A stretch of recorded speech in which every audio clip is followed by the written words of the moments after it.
ನಿಮಗೆ ಮಧ್ಯರಾತ್ರಿ ಪದೇ ಪದೇ ಬಾಯಾರಿಕೆಯಿಂದಾಗಿ ಎಚ್ಚರವಾಗ್ತಿದೆಯಾ? ಯಾವೆಲ್ಲ ಆರೋಗ್ಯ ಸಮಸ್ಯೆ ಇದ್ರೆ ಈ ರೀತಿ ನಡುರಾತ್ರಿ ದಾಹವಾಗುತ್ತೆ? ಮಾಹಿತಿ ಇಲ್ಲಿದೆ. ಮಧ್ಯರಾತ್ರಿ ಪದೇ ಪದೇ ನೀರು ಕುಡಿಯಬೇಕು ಅನಿಸ್ತಿದ್ಯಾ? ಈ ಆರೋಗ್ಯ ಸಮಸ್ಯೆಗಳ ಲಕ್ಷಣವೂ ಇರಬಹುದು. ಅನೇಕ ಬಾರಿ ನಮಗೆ ಮಧ್ಯರಾತ್ರಿಯಲ್ಲಿ ಪದೇ ಪದೇ ಬಾಯಾರಿಕೆಯಾಗತ್ತೆ. ಇದರಿಂದ ನಮ್ಮ ದೇಹಕ್ಕೂ ಕೂಡ ತೊಂದರೆಯಾಗತ್ತೆ. ನಿದ್ದೆಗಣ್ಣಲ್ಲಿಯೇ ಎದ್ದು ಪದೇ ಪದೇ ನೀರು ಕುಡಿಯೋದ್ರಿಂದ ಸರಿಯಾಗಿ ನಿದ್ದೆಯೂ ಮಾಡಲು ಆಗೋದಿಲ್ಲ. ಹಾಗಂತ ಇದು ನಿರ್ಲಕ್ಷ್ಯ ಮಾಡುವ ವಿಷಯವಲ್ಲ. ಹೀಗೆ ಮಧ್ಯರಾತ್ರಿ ಬಾಯಾರಿಕೆಯಾಗಲು ಹಲವು ಕಾರಣಗಳಿವೆ. ಹಲವು ಗಂಭೀರ ಆರೋಗ್ಯ ಸಮಸ್ಯೆಗಳ ಗುಣಲಕ್ಷಣಗಳು ಇರುವುದು ಸ್ಪಷ್ಟವಾಗಿರುತ್ತದೆ. ಒಂದು ವೇಳೆ ನಿಮಗೆ ನಡುರಾತ್ರಿಯಲ್ಲಿ ನಿಮಗೆ ಪದೇ ಪದೇ ದಾಹವೆನಿಸಿದ್ರೆ ಈ ಸಮಸ್ಯೆಗಳು ಇದೆ ಅಂತಲೇ ಅರ್ಥ. ಮಧುಮೇಹ ಲಕ್ಷಣ ನಡುರಾತ್ರಿ ಅತಿರೇಕ ಬಾಯಾರಿಕೆಯಾಗುವುದು ಸಕ್ಕರೆ ರೋಗದ ಒಂದು ಗುಣಲಕ್ಷಣವೂ ಹೌದು. ಯಾವಾಗ ರಕ್ತದಲ್ಲಿ ಸಕ್ಕರೆ ಅಂಶ ಜಾಸ್ತಿಯಾಗುತ್ತದೆಯೋ ಆಗ ಈ ರೀತಿಯ ದಾಹ ಆಗಲು ಆರಂಭವಾಗುತ್ತೆ.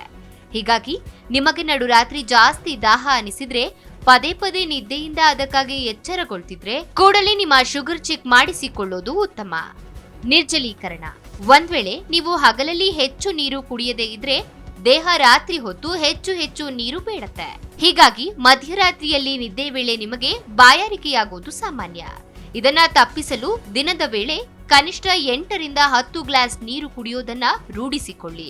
ನಿದ್ರಾಹೀನತೆ. ನಿದ್ರೆಯ ಸಮಸ್ಯೆ ಪ್ರಮುಖವಾಗಿ ಮಧ್ಯರಾತ್ರಿ ದಾಹವಾಗಲು ಒಂದು ಕಾರಣ. ಅಪ್ನಿಯಾ ಒಂದು ಉಸಿರಾಟಕ್ಕೆ ಸಂಬಂಧಿಸಿದ ತೊಂದರೆ. ಒಣಗಂಟಲಿನಿಂದ ನಿಮ್ಮ ದೇಹದಲ್ಲಿ ನೀರಾಡಿಕೆ ಹೆಚ್ಚಾಗತ್ತೆ. ಉಸಿರಾಟದ ತೊಂದರೆಯಿಂದಾಗಿ ದೇಹಕ್ಕೆ ಸರಿಯಾದ ಆಮ್ಲಜನಕ ದೊರಕದೇ ಇದ್ದಾಗ ಈ ರೀತಿಯಾಗಿ ನೀರಡಿಕೆಯಾಗುತ್ತದೆ. ನಡುರಾತ್ರಿ ಪದೇ ಪದೇ ಎಚ್ಚರವಾಗುತ್ತದೆ. ಮೂತ್ರನಾಳದ ಸೋಂಕು. ಯುಟಿಐ ಆರಂಭಿಕ ಗುಣಲಕ್ಷಣಗಳಲ್ಲಿ ನಡುರಾತ್ರಿ ಪದೇ ಪದೇ ನೀರಡಿಕೆಯಾಗುವುದು ಕೂಡ ಒಂದು. ಯುಟಿಐ ಮೂತ್ರನಾಳದಲ್ಲಿ ಹಲವಾರು ಬ್ಯಾಕ್ಟೀರಿಯಾಗಳನ್ನ ಹರಿಬಿಡುತ್ತವೆ. ಇದು ನಡುರಾತ್ರಿಯಲ್ಲಿ ಹೆಚ್ಚು ಬಾಯಾರಿಕೆಯಾಗುವಂತೆ ಮಾಡುತ್ತೆ.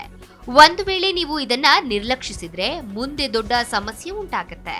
ಹೀಗಾಗಿ ನಡುರಾತ್ರಿಯಲ್ಲಿ ಪದೇ ಪದೇ ದಾಹದಿಂದ ಎಚ್ಚರವಾದ್ರೆ ತಪ್ಪದೆ ವೈದ್ಯರನ್ನ ಸಂಪರ್ಕಿಸಿ. ಯುಟಿಐನಂತಹ ಸಮಸ್ಯೆ ಇದೆಯಾ ಅನ್ನೋದನ್ನ ತಿಳಿದುಕೊಳ್ಳಿ. ಇನ್ನು ಸಮರ್ಪಕವಾಗಿ ನಿತ್ಯ ನೀರು ಕುಡಿಯೋದ್ರಿಂದ ಈ ರೀತಿಯ ಸಮಸ್ಯೆಗಳನ್ನ ಹೋಗಲಾಡಿಸಬಹುದು. ಅಪ್ನಿಯಾ, ಸಕ್ಕರೆ ಕಾಯಿಲೆಯಂತಹ ಸಮಸ್ಯೆಗಳಿವೆಯಾ ಎಂದು ತಿಳಿದುಕೊಳ್ಳಲು ವೈದ್ಯರನ್ನ ಸಂಪರ್ಕಿಸಬೇಕು. ಸರಿಯಾದ ಆಹಾರ ಪದ್ಧತಿಯನ್ನ ಬೆಳೆಸಿಕೊಳ್ಳುವ ಮೂಲಕ, ಹೆಚ್ಚು ಹಣ್ಣು ತರಕಾರಿ ತಿನ್ನುವ ಮೂಲಕ ಈ ಸಮಸ್ಯೆಯನ್ನ ದೂರ ಇಡಬಹುದು. ಜಿ ಕನ್ನಡ ನ್ಯೂಸ್ ಈಗ ನಿಮ್ಮ ಮನೆಯಲ್ಲೇ ನೋಡಿ. ಎಲ್ಲ ಕೇಬಲ್ಗಳಲ್ಲಿ ಈಗ ಲಭ್ಯ.